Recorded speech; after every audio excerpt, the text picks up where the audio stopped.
Welcome to Bluebell, Pennsylvania. It's June 3rd, 2020, and we were hired to build a custom shelf and clothing rack inside of a built-in closet. We got to put up 2 lights, build a shelf, and then we're going to paint the shelf, the door, and the trim around it. And hopefully we're going to get it all done in 4 or 5 hours. So take a look at my intro, and then we'll be on site.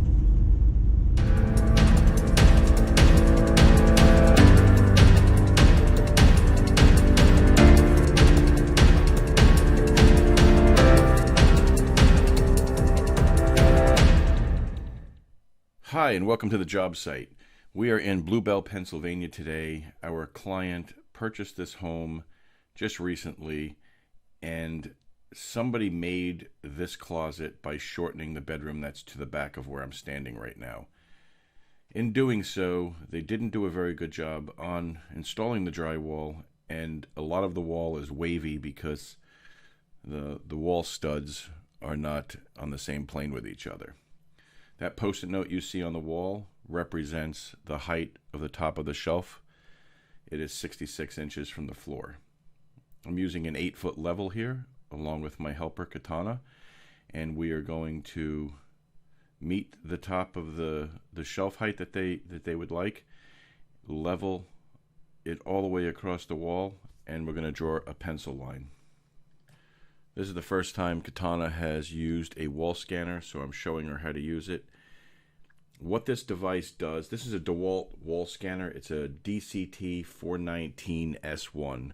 Use a 12-volt battery, and it identifies where studs are, where there's electrical wires, whether or not the electrical wires are live, and it also detects plumbing, plastic pipe as well as metal. So it'll tell you whether it's like copper, steel, aluminum, things of that nature. And this is to prevent you from making a costly mistake in your client's home. You'll notice I'm having some trouble right here. The wall scanner doesn't want to drag across the wall very comfortably, and that is because the stud is out. Let me draw a line here. See this line? This line represents where the stud is in the wall, and at the bottom of the wall, the stud is out about 1/4 of an inch past the bottom plate, and at the top of the wall, the stud is in further. So by turning the wall scanner upside down here and running it upside down, because it's above the line, it actually was a little bit easier to roll it across the wall. However, this whole entire wall is very wavy. There's like speed bumps all throughout the entire thing. Alright, so we've marked the 8-foot wall. Now we're going to mark the 5-foot wall, and then we're going to come around and mark the 10-foot wall. And we're going to draw a level line completely around 3 sides of this closet. It don't matter if you know where the studs are yet. I was doing it on the first wall to give Kitana an introduction to the wall scanner. We will do that in the next stage. Right now it's just important that the line that wraps around all 3 walls are perfectly level with one another. As you can see, we've got the first cleat on the 8-foot wall already installed. Now we're putting the one along the back wall, the 62.5-inch one. We did miter the corners. That left corner in the back there is 92 degrees, so we cut it at a 46-degree angle. The corner on the right is a perfect 90, so we're cutting it at we cut it at a perfect 45. Now we're just going to make sure that that back cleat is perfectly level, and it's important that we also make sure it is level with the previous piece of wood that we put up. So the way that we do that is we put the level between the two and ensure that not only is it level on the wall, but it is level with the previous shelf cleat. That's what you want, baby. Dead accurate. Right in the middle, from one cleat to the next. Now we got to get the next one on. You see here, Kitana and I are putting up the 3rd piece. Now, obviously it's not long enough to reach the whole length of the wall because these are 8 feet long and the wall is 10 feet long. So what we're going to have to do is we're going to have to add 2 feet onto this cleat. Now the proper way to do that is right where Kitana's hand is located, her right hand, I put a 45-degree inside miter on that. That creates what they call a scarf joint. And when I put the next 2-foot piece, it'll overlap this piece and I'll be able to toenail and glue those two pieces together. So we'll get this one tacked to the wall, and now Kitana and I are going to check from cleat to cleat across the room and make sure this is level with the first cleat as well. And as you can see, we did a perfect job. Isn't that right, Kitana? See how she fits? Perfect. Right? So before we nail that in, let's get a level on it.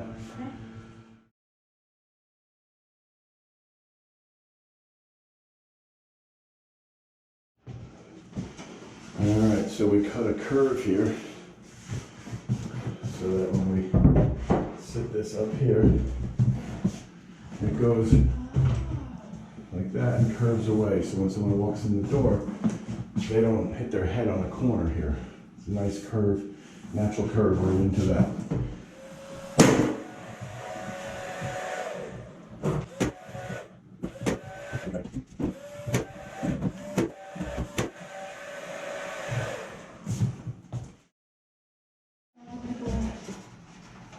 Alright. You good down there? Is it all the way in? Pull it out. Go in even with me. There it is. Oh. Hold it there, you got it? Yeah, I got it. It's very important that when you measure a shelf to be the exact length of a room, that you can't put it in crooked. And Kitana's inexperienced at this point. She's learning a little bit as we go along. But she's a very good helper, and she's very eager to learn. So we got the shelf in there, and as you can see, it's right flush up against the wall to the right as well as the wall to the left. And I'm tacking it in now.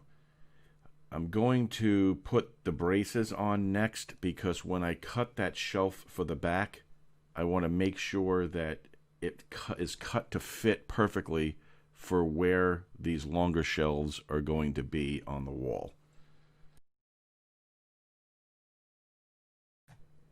I am explaining to Kitana here how we are going to make this bracket work for this shelf.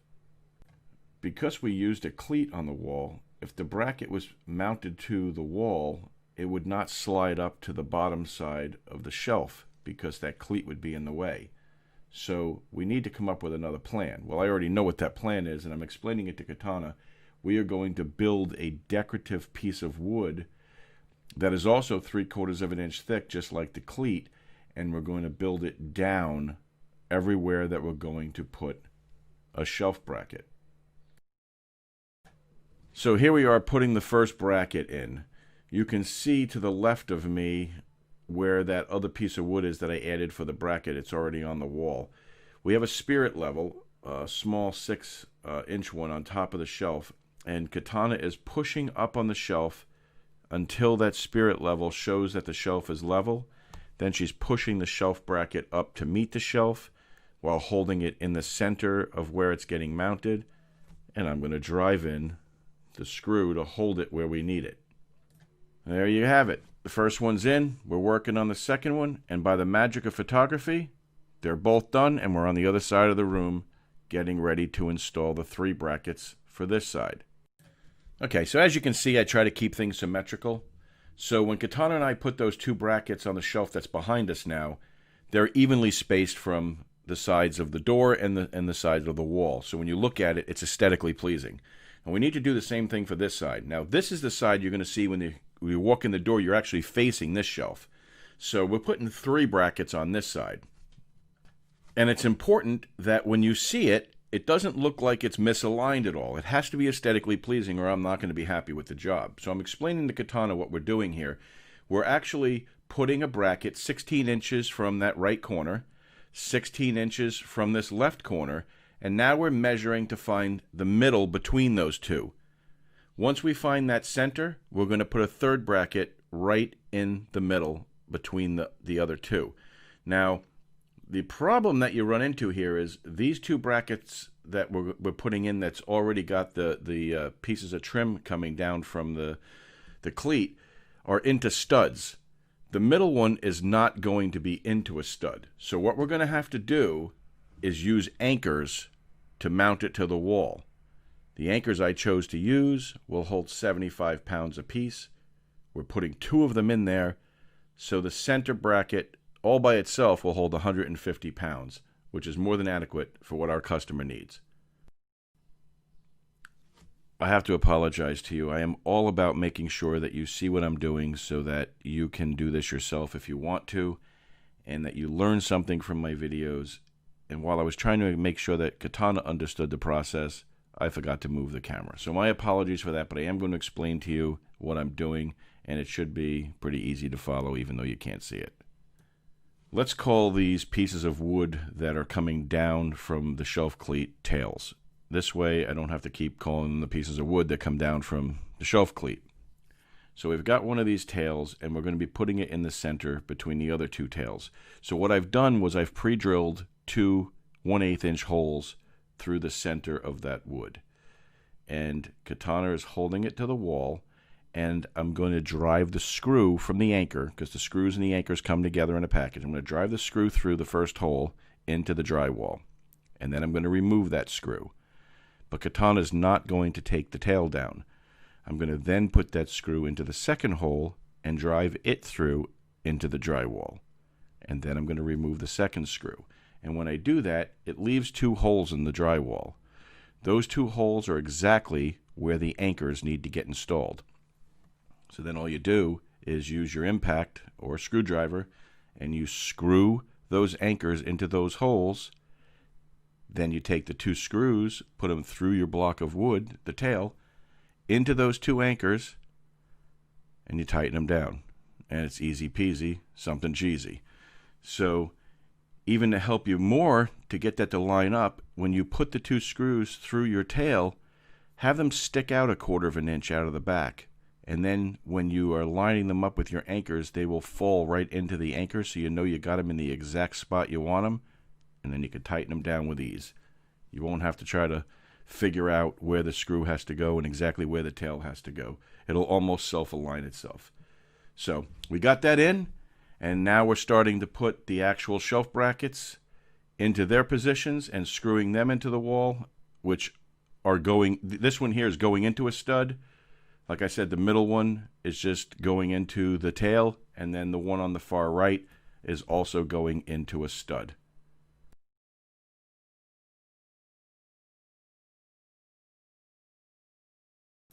If you are watching this video, you are witnessing the birth of a professional. After installing only 2 brackets with me, she is screaming right along here. She knows exactly what has to be done. The shelf is perfectly level. She's doing a fantastic job. And we are almost done. This is the last bracket we have to put in. For crying out loud, how the heck do you get this shelf cut perfectly to fit between those 2, especially if the walls are bowed here and there? And oh my goodness. Well, I'm going to tell you, it's real easy. You make sure that the shelf on the left is perfectly level first, and then you make sure the shelf on the right is perfectly level. And that's why we leveled those up and got the brackets on first. Then all you got to do is lay the 3rd shelf, which is the one I'm working on here, across the top of the other 2 and trace them from underneath. The trick is, though, don't cut and remove your line. You want to cut halfway through your pencil line. And I realize that that's like splitting hairs, but if you do that, you get a nice fit like I got here, and it's a friction fit. And it'll work great, and it'll look even better. All right, I'm going to put some glue on here. What is this? What is this little piece of wood? Well, I'll tell you what it is. It's going to span the gap between the short shelf that's on the back wall and the 2 longer shelves. Now, I'm using my finger to spread the glue, and some schools will tell you, when I say schools, I mean people, schools of people. Some people will tell you, don't use your finger because you add oil from your skin into the glue. Look, I've been doing this for 35 years, and I've never had a problem. So you can use an acid brush, you can use a popsicle stick. I use my finger. And I'm going to continue using my finger. I'm not going to buy popsicle sticks just to throw them in the trash.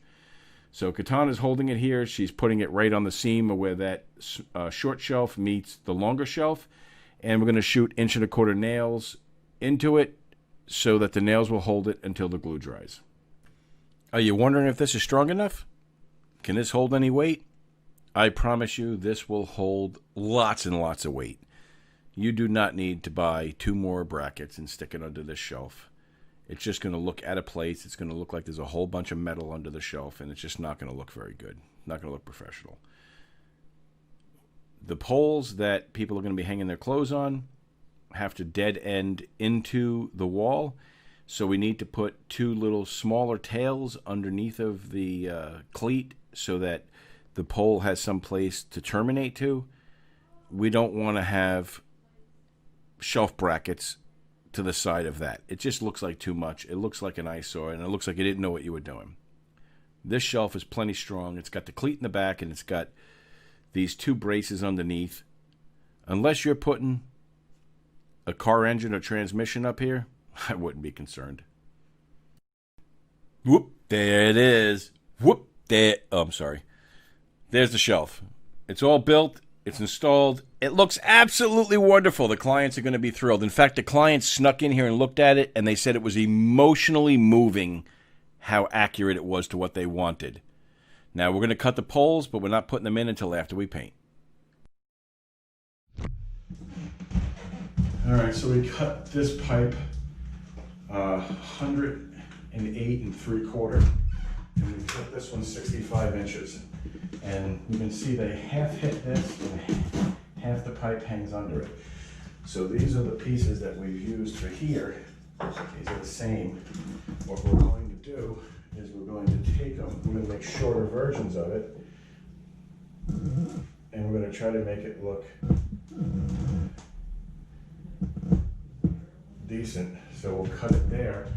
This way when we stick it up in there, it'll hit about dead center of that. That's what we made.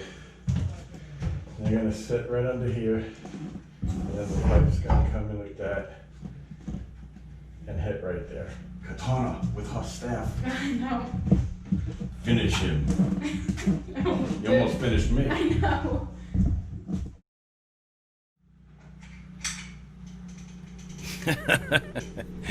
I love making fun of Kitana with the whole Mortal Kombat thing. Actually, her name really did come from Mortal Kombat. Her mother and I were playing a video game many, many moons ago when, I mean, she's 20 now, so 20 years ago.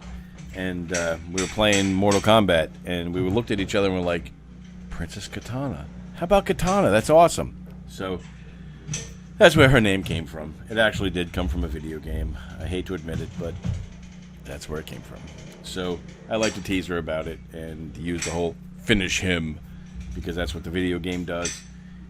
What I'm doing here is I'm caulking all the seams. Everywhere that 2 pieces of wood meet, I'm putting Alex paintable caulk in between the seam, and I'm smearing it with my finger. And this will make it so that when I paint it, it'll all look like one complete unit and not like several pieces of wood put together. My father used to say, a whole lot of caulk and a whole lot of paint will make a carpenter what he ain't. Now, while that might be true, when you build something, there's always going to be seams. Yeah. So You can come look at it if you want. the seams are inevitable. I got the customer coming in right now. She's going to take a look This is amazing. at the shelf.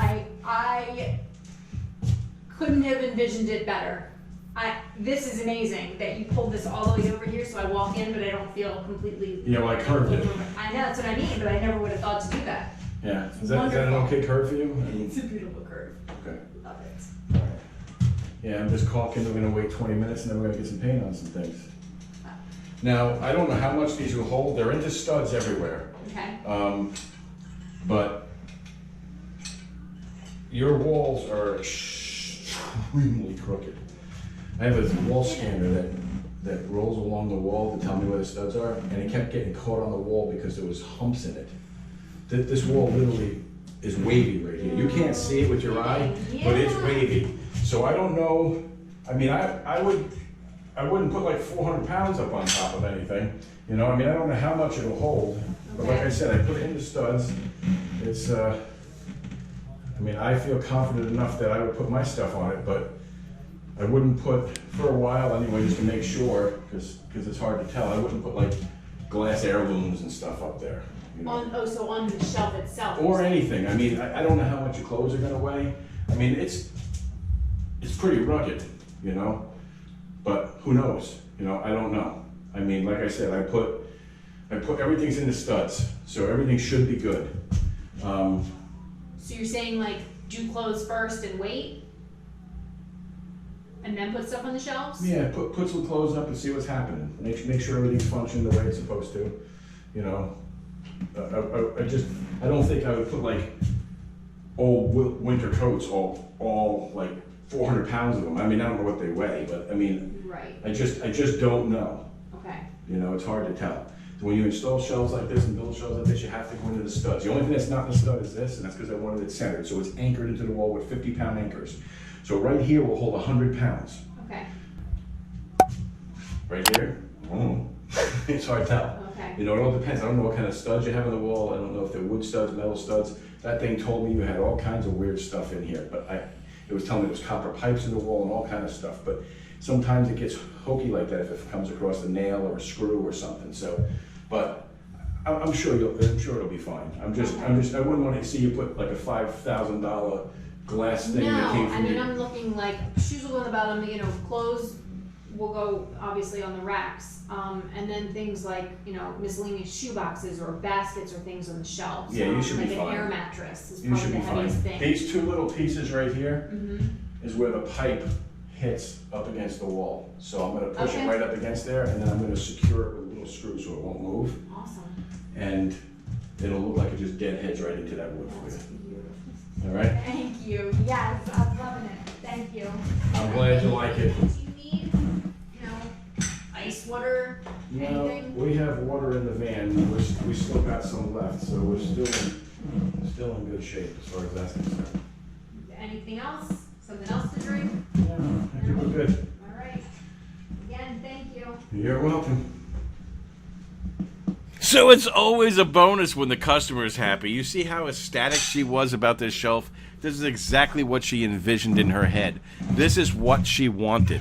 She saw it in a catalog and she said, you know what? This is what I want. Now, she didn't realize that she wanted a curve on the shelf right there where I'm standing. That was my doing. I thought, you know what? You put a sharp edge there. Somebody walks in, cracks their eye on it. They're not going to be happy. Let's just put a slight curve on there. Plus, I wanted to show Kitana how to put a curve exactly where you wanted it. I have a method that I use. That's a geometry method, so you can pick the starting point and the ending point of a curve, and it's guaranteed to be exactly where you want it. So I showed her how to do that. It's all part of her training. She's going to be working with me for some time now, maybe forever, who knows. Maybe someday she'll take over the business. Someday she'll get married. Maybe she'll say, hey, you know what? I'm going to marry a guy who's going to be able to run my dad's business with me. Who knows? What's important is my kid's making money. She's learning a skill while she's going to college for nutrition. But most importantly, the customer is happy. She's ecstatic. She loves this shelf. This is what she wanted. And she didn't tell me exactly what she wanted. She just said, hey, look, I want a shelf that wraps around the three walls, and I want it to have a pole to hold clothes. I developed this. I designed it. I cut it. I installed it. Well, Kitana and I did. And it's exactly what she had in her head. So it's always a good thing when your customer's happy. So what I'm doing here is I'm caulking all the seams. I'm using Alex Painter's caulk. And it dries in about 30 minutes, and you can paint right over it, and it hides all of the seams where wood meets wood. So my cuts are perfect. But if you didn't cut something perfect, you could fill it with Alex Painter's caulk. But where the seams meet, paint will always show that black line. If you fill it with the paintable caulk, it just looks like one solid piece, and that's what we want. We want our customers to look at this and go, oh my God, I love my shelf. I love this closet organizer. This is exactly what I wanted. You don't want them to see spaces. You don't want them to see gaps. And there's natural gaps. When two pieces of wood meet, there's a natural gap there. So we're filling it all with caulk. We're going to take a lunch break while this dries, and we're going to come back and we're going to paint it. but there's a surprise with the painting, because we actually destroy the wall while we're trying to paint this. And I'll fill you in after our lunch break why the wall got destroyed and whose fault it really was. Alright, so here's what we got so far. It's all caulked with painter's caulk, and we are going to paint it. And then we'll put the poles up. The poles are staying silver, we're not painting them. If they want them painted, they should be spray painted white or something with or painted with an oil-based paint. These are little landing pads for the posts. When they come through here, they will land right on that piece of block of wood on both sides. We curve the corner here this way. When you come in this door here from the bedroom, you have maximum shelf space, but you don't have to worry about banging your head. You look how wavy that wall is. Can you see it? The wall is very wavy. I was going to caulk along the top too, but nobody's going to see it, so I didn't bother. She's only going to be putting baskets and stuff up here. So this is where we're at right now. Everything's caulked. The caulking will be dry in about 20 minutes. And then we'll get that painted up. We're also going to paint the base trim for him all the way around the room. The trim around the door.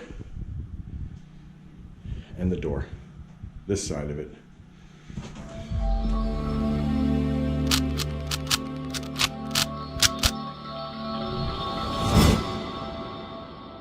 And here we are. We're painting it. You're probably thinking this is the easy part of the job, right? Actually, building it is far more enjoyable than painting it. What I'm doing is I'm cutting in along the walls, and then Kitana is going to roll it. It is so hot in this house. There's absolutely no air conditioning. There's no fan in this room. There's no windows in this room. It's a closet. It is about 98 degrees in here. I have a headache. I'm starting to get dizzy. I literally thought I might be getting a heat stroke. We had a thunderstorm outside, and then the sun came out and started baking the earth. And the humidity went from like 60 or 70% to like 200% in like minutes. That's probably not accurate percentages, but it was terrible up in this room. Now, if you know anything about paint, paint dries better in cooler weather than it does in warmer weather. And if you try to paint over some section that you already painted when it's really humid, it kind of drags the paint and it makes a mess of it. So you got to be really careful painting when it's really, really hot and humid. So I'm cutting in here. I'm cutting in along the wall. Kitana's going to come behind me. She's going to roll it. I had to put 3 coats on this.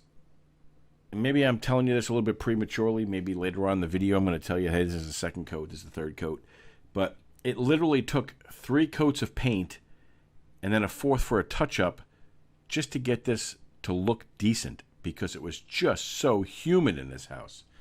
This is an old stone house. It's built out of stones from like the 1600s, back in the William Penn days, and there's no air movement.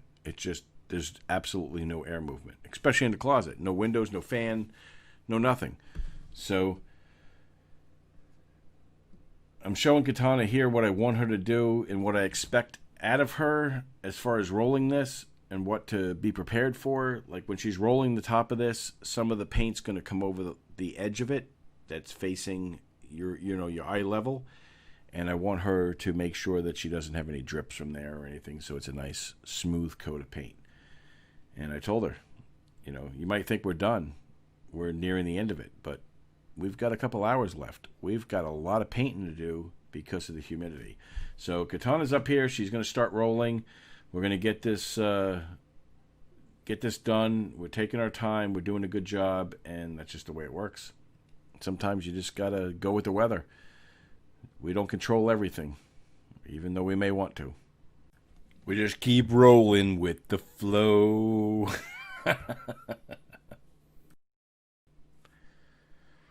I gotta tell you, gravity is not your friend when you're painting under something.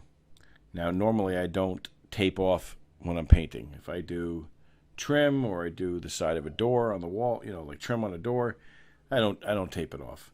I don't tape off the ceiling when I'm painting the walls. But under this shelf, I've got no choice. Now, if you take a look at the wall and you look at the ceiling, this was professionally painted 6 months ago, back in January. They had a professional painter come in and paint this. And it looks pretty good, right? Yeah, we'll get to that in a little bit. I'll tell you why it looks so wonderful and what the painter did wrong. The painter actually scammed this customer, and unfortunately, I had to reveal the scam. Now, normally I don't talk smack about other contractors. I try to keep things to myself, and people make mistakes. If the homeowner decides that, they're not happy with something, it's on them. I don't usually get involved in that. But in this particular instance, this room was painted 6 months ago by a professional painter, and it affected my work. And when it affects my work, I have no choice but to point out why things happened the way they did. So what you see me doing here is taping off around all the tails as well as the cleat that's on the wall. The reason being is gravity is not your friend here. You paint underneath of there, gravity wants it to drip. Even though it's Bare Premium Plus Ultra, it's 120 degrees in here and the humidity is through the roof. So it's like painting with milk half the time. So I'm taping off so that I can get the edges of all of these tails and the cleat without it running down the wall. My goal is that my customer is happy with the work when I'm done. So I take the extra time it takes to tape everything off and do a good job for them. But I didn't realize this was actually going to make things worse. And I promise you I will tell you what's going on with this. I'm going to leave you in the dark a little bit now. Not to keep you watching the video or anything, because I'm not up to that portion of the video yet. That's why. So keep watching and you'll learn. You could fast forward if you want to. I don't care. This video is here not because I'm trying to get clicks or trying to get additional money or anything. I don't monetize any of these. So these videos are completely free and they're there for you to learn from.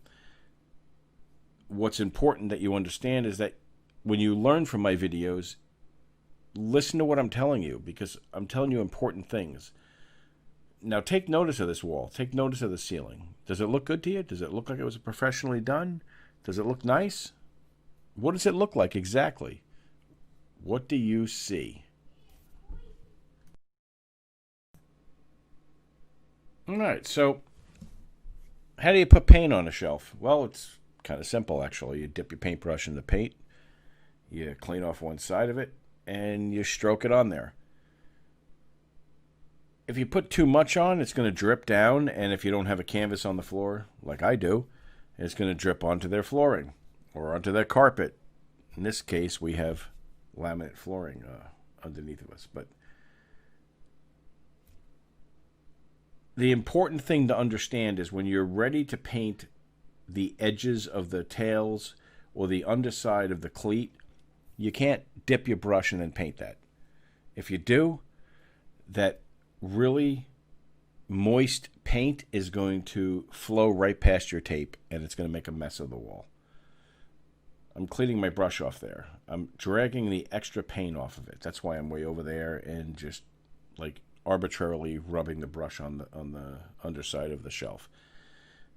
What you have to do is you have to dip your brush, clean off one side of it, paint the underside of the shelf, and when your brush is just about dry, when you're thinking, well, I got to re-dip this brush, that is when you do the edge or the side of the tails or the underside of the cleat. You don't do it with a very wet brush. Nobody's going to inspect it that hard. But if you use it with a wet brush, it's going to leak past the tape, it's going to run down behind it, and your customer's going to notice that one. So we threw a coat of paint on here, then we put a second coat on, and we pulled the tape off. And, oh my God.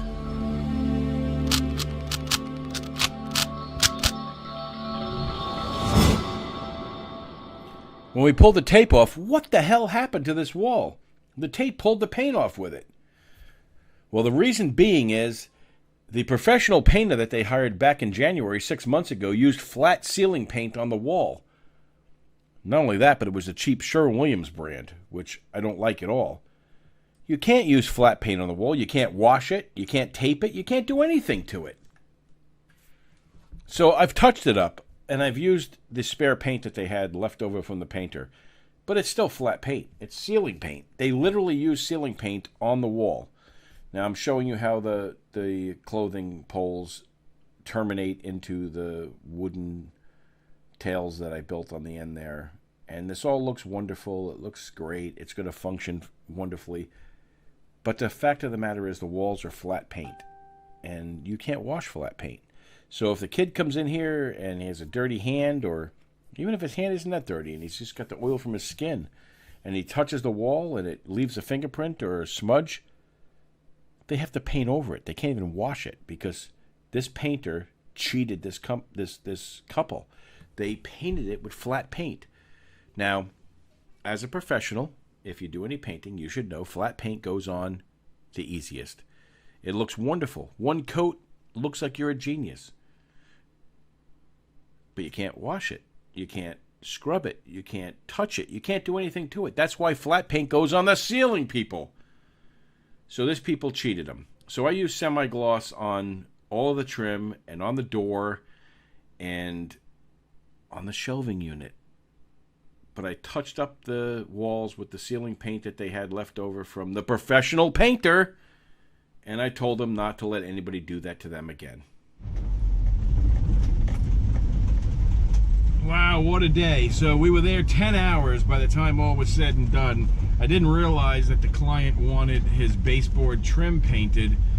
I thought he just wanted the door and the trim around it painted, but he wanted the baseboard trim painted as well. And there was just I guess there was a information gap, slight misunderstanding, because his wife told me what he wanted, and she must have misinterpreted what he said. That's all right. We got it all done. You saw what it looked like. I'm sure that I forgot to record some parts of it because we realized it was getting late, and then a thunderstorm hit, and we had to move our whole entire operation and the saws and all the tools that we had out all inside. So it's all done now. They're very happy with it. In fact, he said that it was emotionally moving how wonderful it looked. He is a college professor at a college, and both of them were extremely happy. Now, one of the problems that we ran into was they had that room painted by a painter back in January. And when we put the tape on the wall so that we could paint the new shelving and all of the wooden brackets and stuff that we cut up and made, the tape peeled the paint off the wall. So I asked him if he had any left, and I would be happy to touch it up for him, which I did. But then it really let me see what was going on, and the person that painted it used ceiling paint on the ceiling and the walls. Now, I don't doubt he's a painter, because every painter knows that flat paint, which is what ceiling paint is the easiest paint to put on a wall, and you can probably get away with one coat. And that's exactly what he did. He got away with one coat, and I took it off with the tape. Well, Kitana and I did. So anyway, we touched it all up. It looks good. Client's happy. Wanted to give us another job, but it's not something that I can get done in his time frame. So he's going to look for somebody else that could get it done. He wants it done like right away. So anyway, I thank you for tuning in.